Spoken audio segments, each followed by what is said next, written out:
Shalom ibu-ibu, selamat sore. Mari kita mulai persekutuan Beba ini.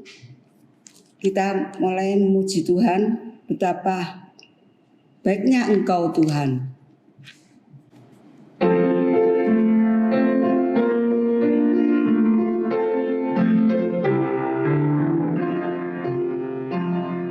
Betapa baiknya Engkau Tuhan, kasih-Mu tiada terduga.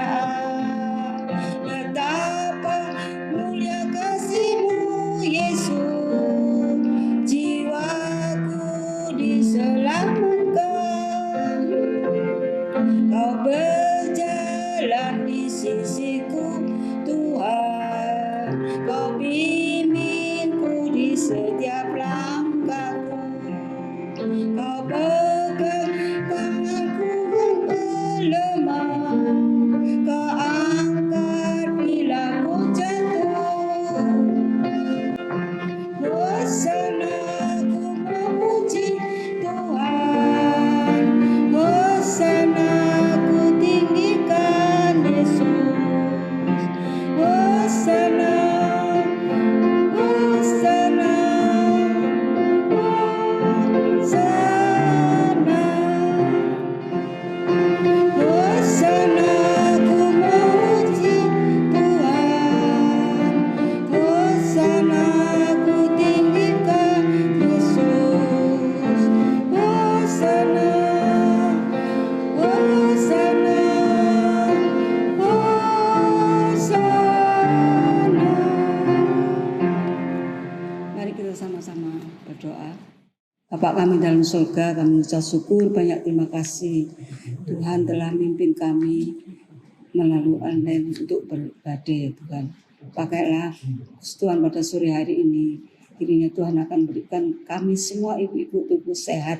Tuhan terus akan berikan berkat kami semua ya, cukupi segala keperluan maupun kebutuhannya, Tuhan terus akan mencukupi.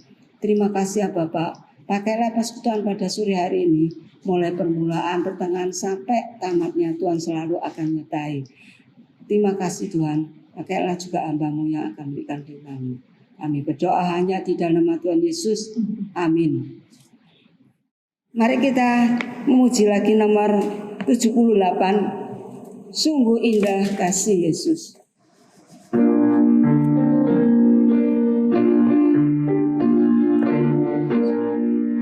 Sungguh indah kasih Yesus di dalam hatiku.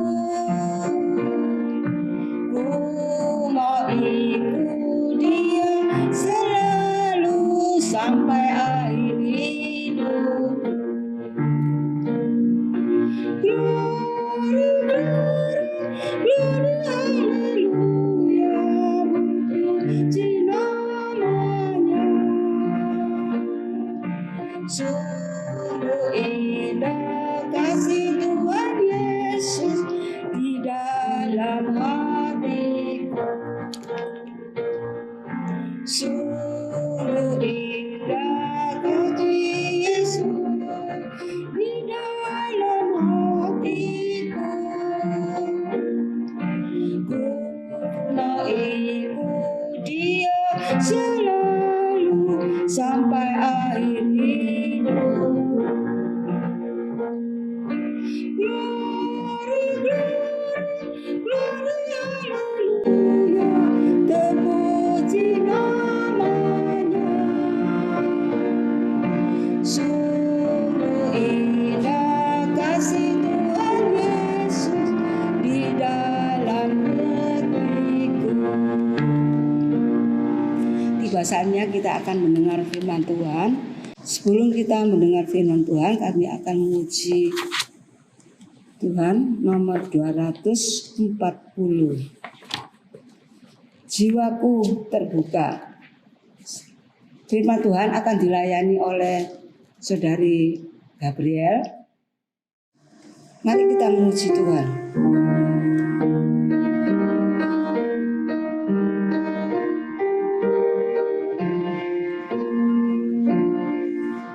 Jiwaku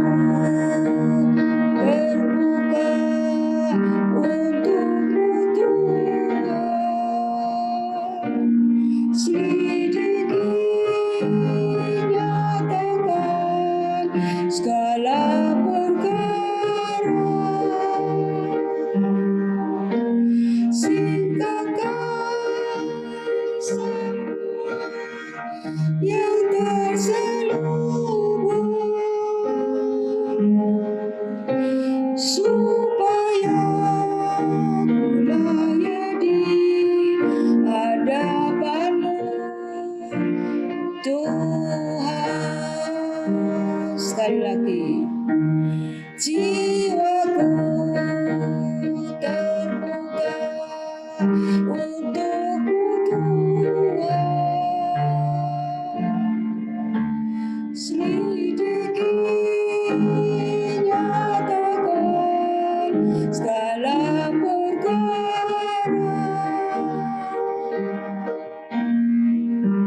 Singkapkan semua yang terselubung, supaya ku layak di hadapan-Mu Tuhan.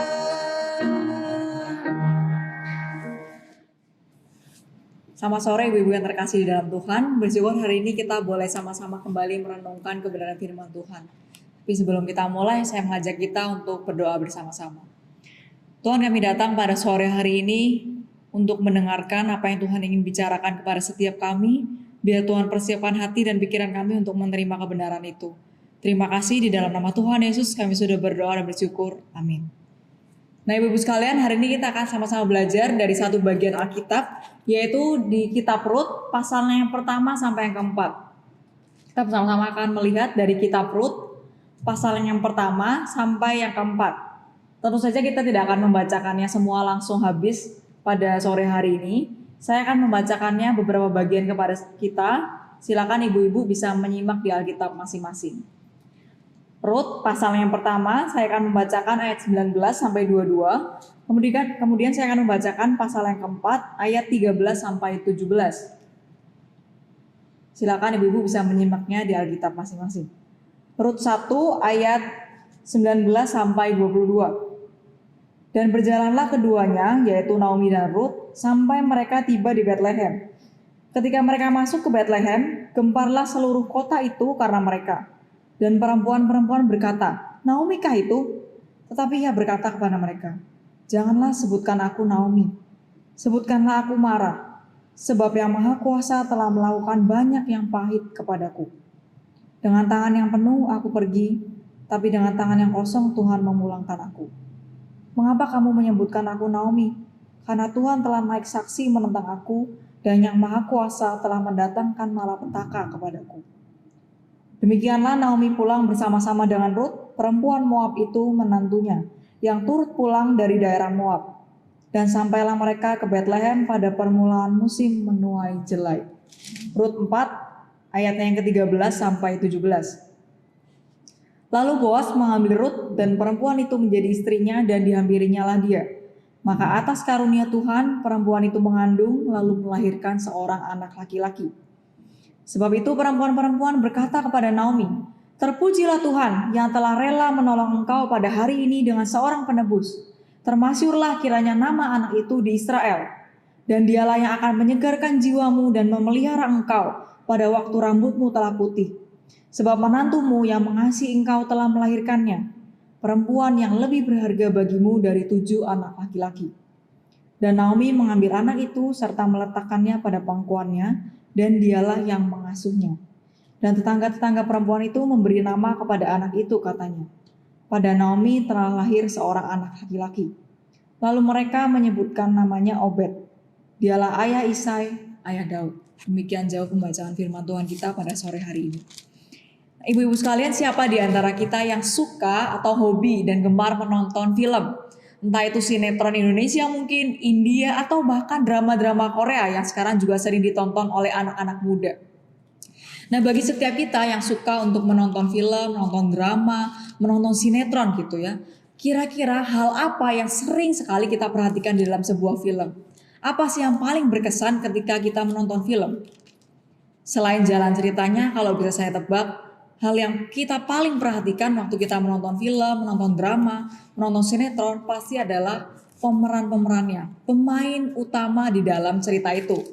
Kita akan melihat ada aktornya yang ganteng, ada aktrisnya yang cantik, kemudian kita juga terpesona dengan cara mereka bermain di dalam film itu. Kita melihat mereka begitu menjiwai peran mereka di dalam film. Waktu mereka menangis rasanya kita juga ikut sedih melihatnya. Waktu mereka marah kita juga ikutan marah. Waktu mereka ikut senang, kita juga sama-sama senang gitu waktu kita menonton drama itu.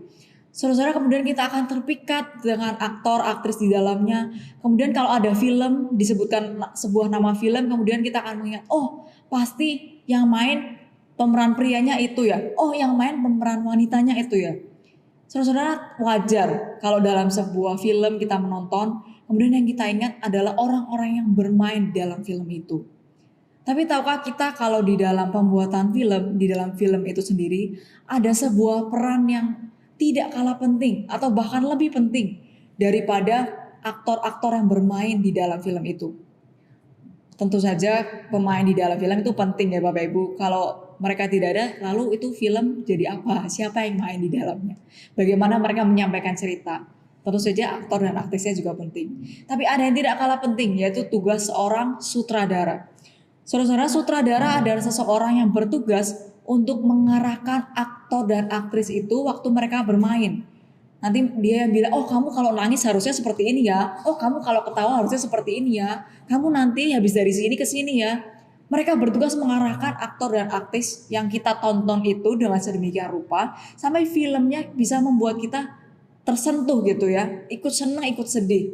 Kemudian mereka juga yang membaca cerita itu, cerita naskahnya dari awal. Kemudian mereka juga yang betulin kalau misalkan di naskah itu ada yang kurang bagus, kurang enak dilihat, kurang enak untuk diperankan.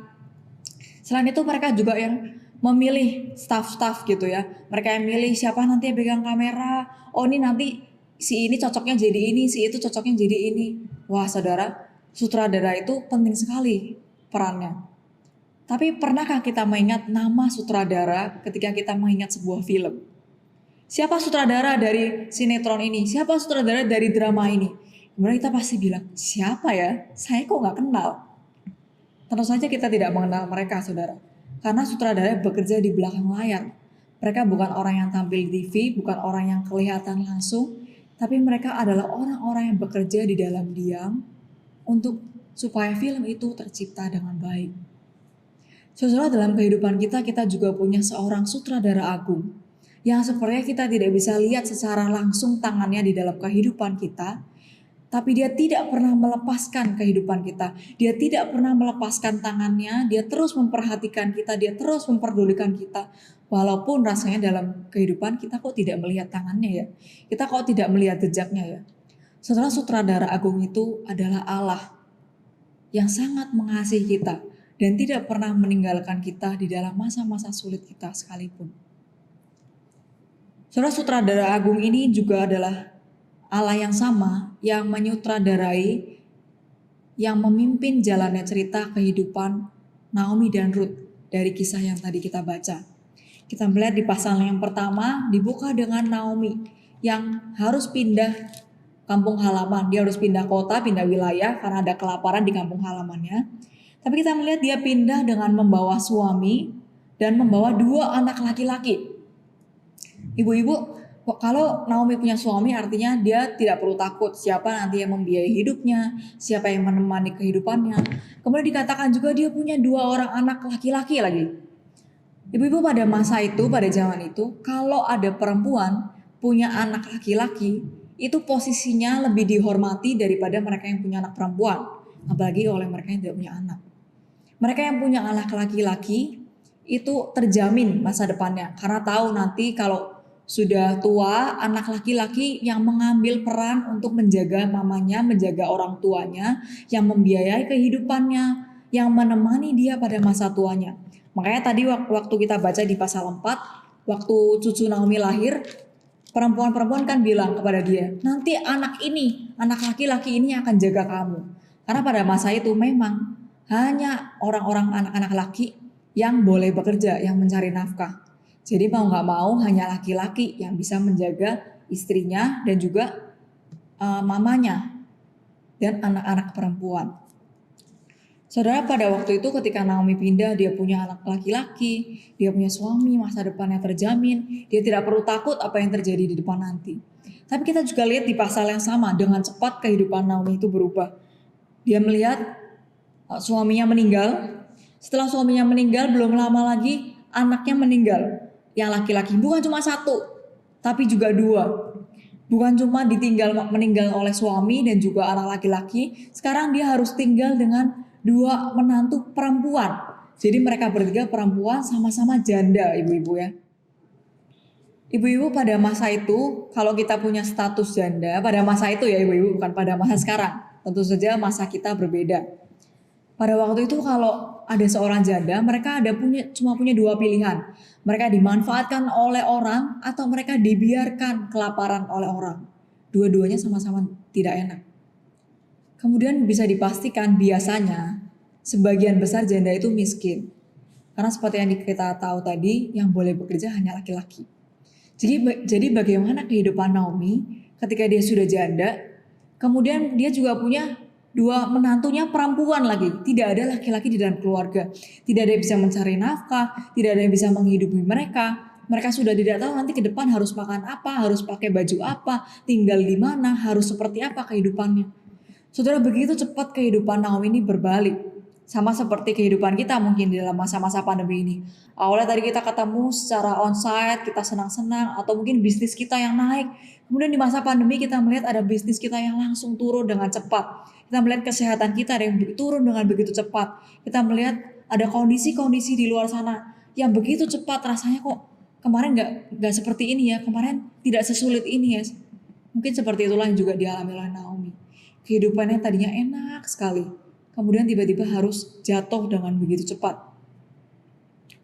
Akhirnya Naomi memutuskan untuk pulang ke kampung halamannya pada waktu itu dengan hanya membawa Ruth karena Orpa memilih untuk tinggal di Moab. Ibu pada waktu Ruth dan Naomi sampai di Bethlehem, orang-orang saudara-saudaranya mungkin melihat Naomi, apakah itu Naomi gitu ya, karena sudah lama mereka tidak lihat. Kemudian Naomi hanya bilang, jangan panggil aku Naomi, bilang aku Mara. Saudara, Naomi dalam bahasa Ibrani itu artinya kesenangan, kesukaan yang ceria. Sedangkan Mara artinya pahit. Saudara, nama Naomi itu berbanding terbalik dengan namanya bukan? Karena itu Naomi bilang kepada mereka, aku ini sudah tidak pantas lagi disebut orang yang berbahagia. Karena dibilang Tuhan banyak mengambil, Tuhan banyak memberikan hal-hal yang pahit dalam kehidupan. Saudara, Naomi di dalam kesulitannya, dia jujur di hadapan Tuhan. Dia bilang Tuhan itu terasa meninggalkan dia. Tuhan itu rasanya tidak lagi memperdulikan dia. Dia kepahitan sama Tuhan. Naomi jujur di hadapan Tuhan, ibu-ibu sekalian. Ibu-ibu, seberapa sering di antara kita yang berdoa dengan jujur di hadapan Tuhan? Kita berdoa tanpa rasa takut untuk dihakimi oleh Tuhan. Kita berdoa dengan terbuka. Kita bilang kalau kita tidak kuat menghadapi kehidupan, kita tidak kuat menghadapi keluarga kita dengan kesakitan kita. Kita bilang dengan jujur kalau kita kepahitan, kalau kita pingin mengeluh, kita pingin marah. Saudara, kita seringkali berlindung di balik ayat-ayat. Kita bilang Tuhan tidak suka dengan orang yang mengeluh. Tuhan membenci orang yang tidak bersyukur. Saudara, betul Tuhan minta kita untuk bersyukur. Tapi Tuhan juga bilang dia mau kita datang dengan kerendahan hati, dengan kita membuka diri kita sepenuhnya di hadapan dia. Karena dia mengasihi kita. Dia ingin tahu apa yang ada di dalam hati kita yang paling dalam. Kesulitan apa, kepahitan apa yang ada di dalam hati kita. Tuhan membuka diri untuk kita datang di hadapan dia.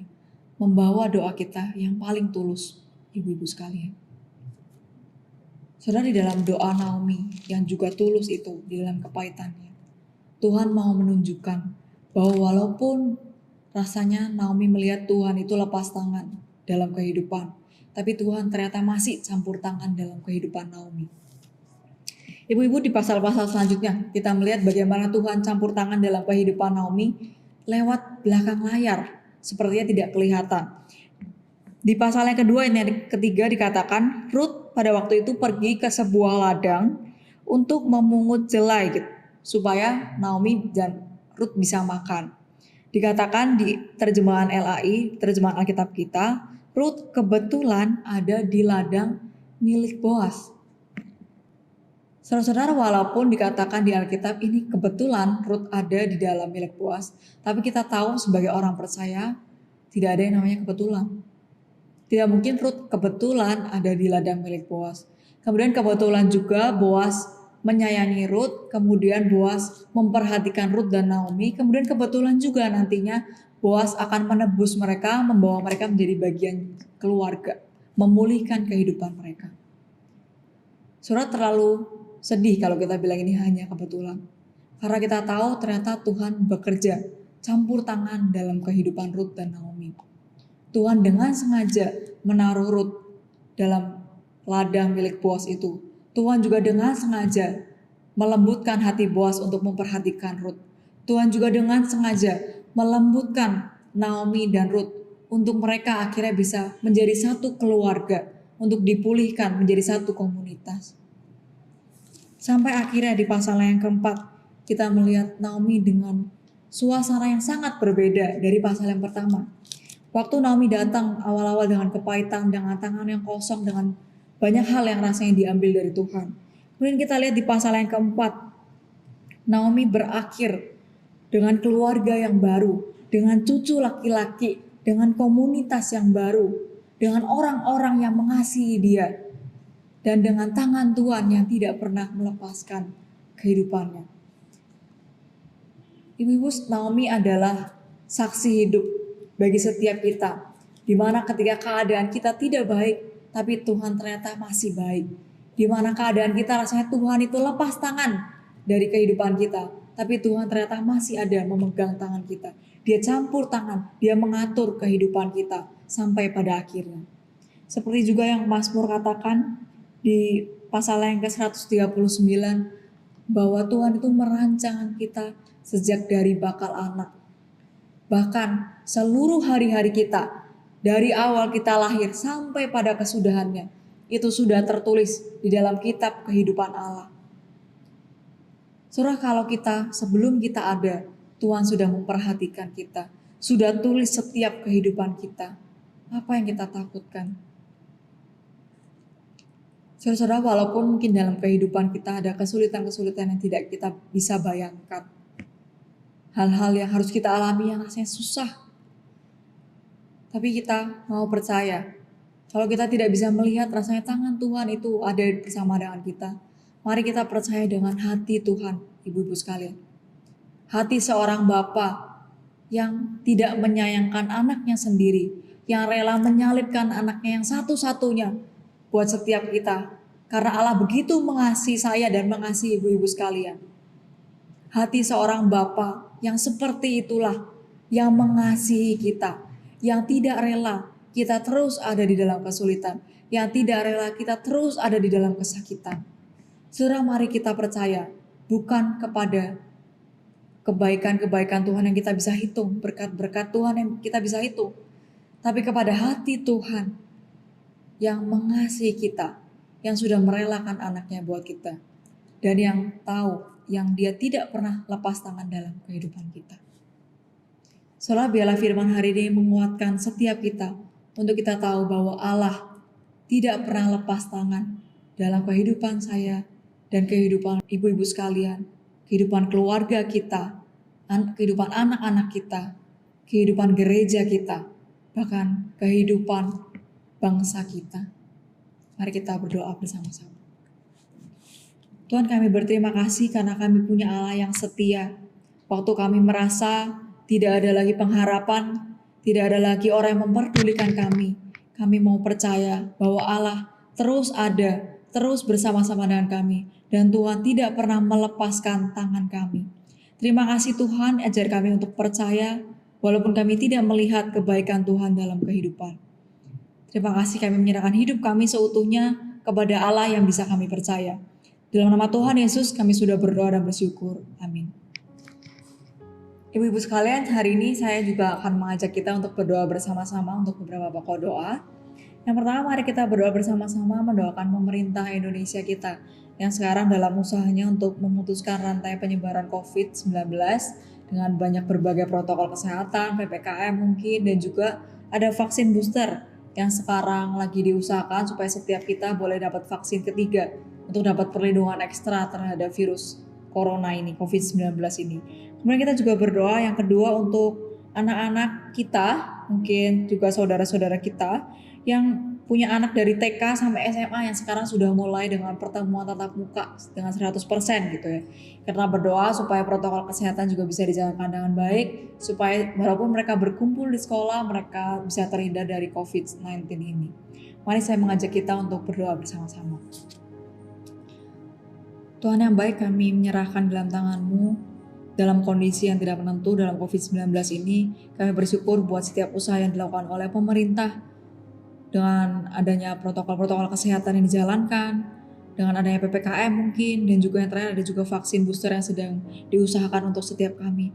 Tuhan, kami bersyukur biar Tuhan akan menolong buat setiap aparat pemerintahan dan juga orang-orang di bawahnya yang menjalankan mandat ini untuk bisa melakukannya dengan baik Tuhan.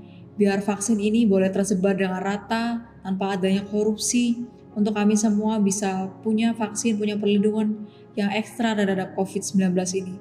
Kayak berdoa Tuhan saya memberikan kejujuran buat para tenaga kesehatan juga dalam memberikan vaksin ini.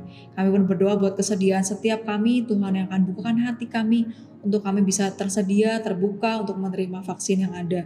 Kami pun berdoa, kami teringat buat anak-anak kami, saudara-saudara kami yang sudah mulai dengan pertemuan tatap muka di sekolah, baik itu mereka dari yang TK sampai dengan SMA, sampai yang kuliah ya Tuhan. Kami berdoa walaupun mereka harus berkumpul karena adanya keterbatasan secara online, mereka harus onsite, tapi kami berdoa Tuhan yang menjaga mereka, memberikan kesehatan yang cukup, memberikan imun tubuh yang kuat buat mereka dan juga untuk para guru yang mengajar, supaya setiap kegiatan belajar mengajar boleh berjalan dengan baik. Mereka juga boleh sehat, tetap kuat, protokol kesehatan boleh dijalankan dengan baik. Terima kasih Tuhan, kami menyerahkan bangsa kami, menyerahkan keluarga kami dan anak-anak kami ke dalam tangan lindungan Tuhan. Dalam nama Tuhan Yesus kami sudah berdoa bersyukur. Amin.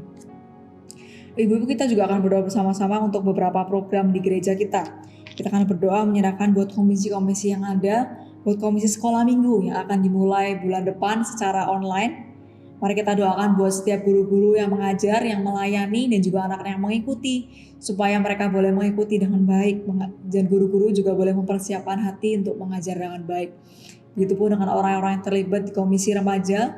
Dan untuk ibadah hari Minggu juga kita berdoa untuk setiap asyar yang ada, untuk setiap para pemusik yang bertugas, WL mungkin, dan juga para anggota Satgas, dan juga hamba Tuhan yang menyampaikan firman, boleh menjadi saluran berkat, supaya setiap kegiatan bukan hanya sekedar kegiatan rohani yang kita ikuti, tapi benar-benar bisa membawa pertumbuhan buat setiap kita, membawa pertumbuhan kerohanian, menjadikan kita sebagai anak-anak Tuhan yang dewasa secara iman. Mari kita berdoa bersama-sama. Tuhan, kami bersyukur ketika Tuhan mempercayakan ada banyak anak-anak sekolah minggu, ada anak-anak remaja, ada ibu-ibu komisi wanita, dan juga jemaat-jemaat umum yang Tuhan banyak percayakan kepada setiap kami di gereja ini. Karena itu kami berdoa bersama-sama menyerahkan buat setiap komisi yang ada, mereka yang menangani di setiap komisi-komisi, untuk para hamba Tuhan, untuk para majelis, dan juga orang-orang yang terlibat di dalamnya.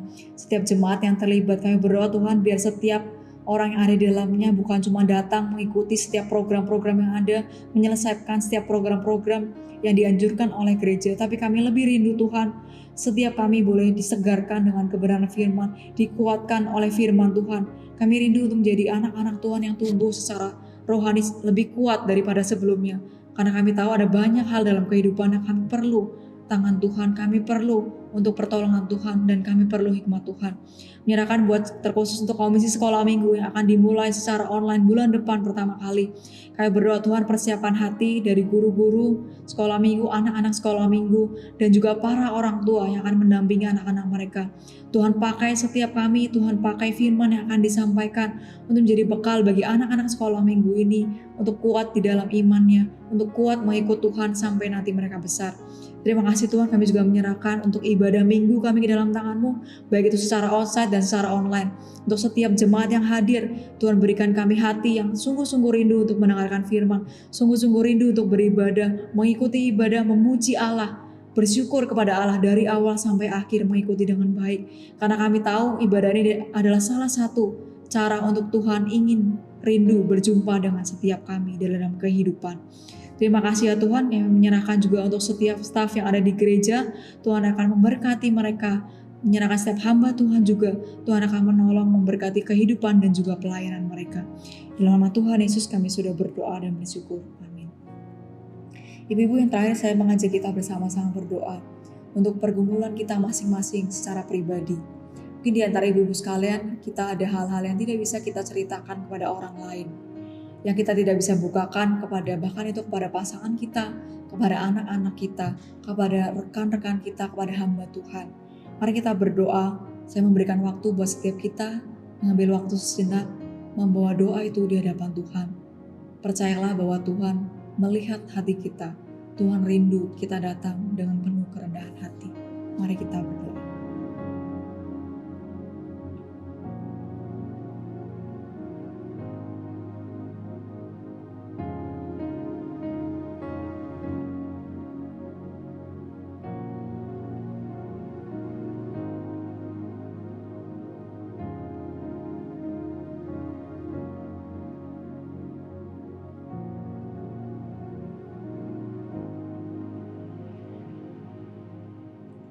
Kami membawa setiap doa kami dengan penuh percaya diri di hadapan Tuhan, karena kami tahu Tuhan adalah Tuhan yang mendengar setiap seruan doa kami. Tuhan mendengar setiap seruan doa orang percaya yang berharap kepada Engkau. Terima kasih Tuhan. Dalam nama Tuhan Yesus kami sudah berdoa dan bersyukur. Amin. Terima kasih pada Saudari Gabriel yang telah memberikan firman pada sore hari ini dan doa-doa. Kiranya Tuhan akan berkati Saudari Gabriel ini. Tiba saatnya kita akan berikan persembahan. Persembahan bisa dimasukkan dalam amplop atau dimasukkan di rekening BCA punyanya KW Fibo ya. Mari kita muji Tuhan, sungguh ku bangga.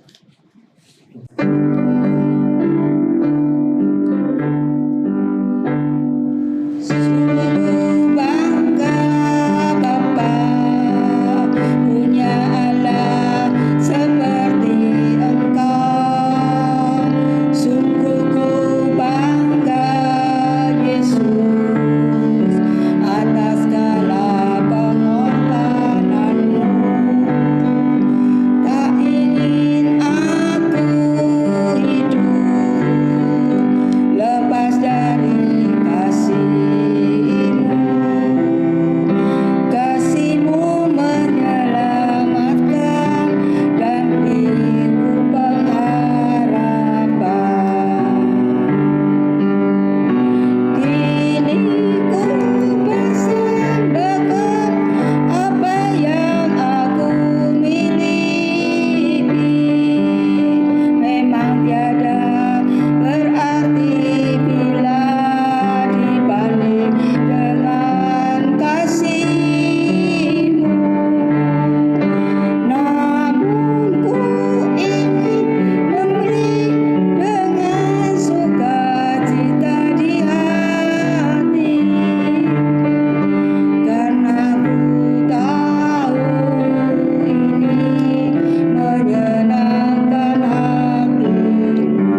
Mari kita sama-sama berdoa untuk persembahan. Bapak kami ucap syukur, banyak terima kasih atas berkat-berkat-Mu pada sore hari ini. Terima kasih Tuhan pada persembahan untuk KW Vibo ini.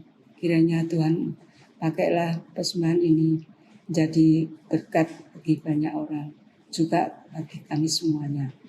Juga kami berdoa ya Tuhan, pakailah persembahan ini supaya bisa diolah oleh pengurus PW Vibo ini ya.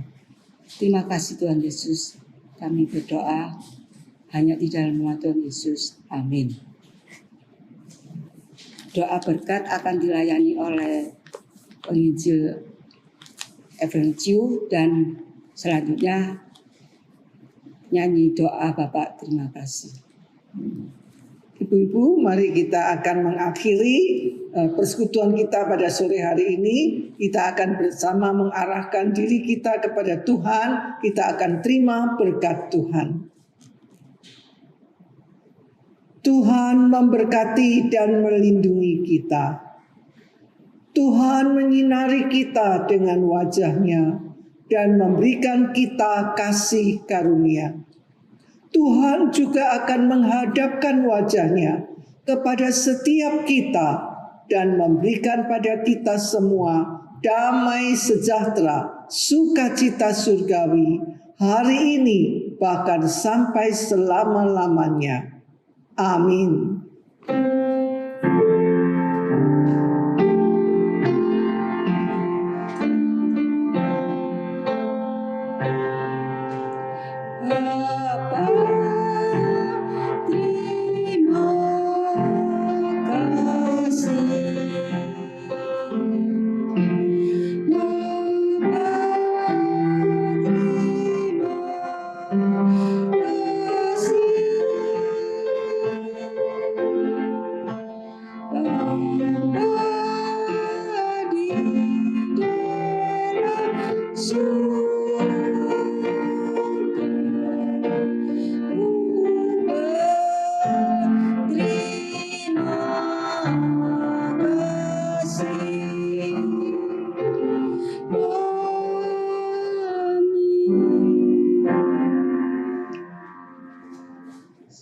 Sampai di sini persekutuan Vibo, sampai berjumpa lagi hari Kamis.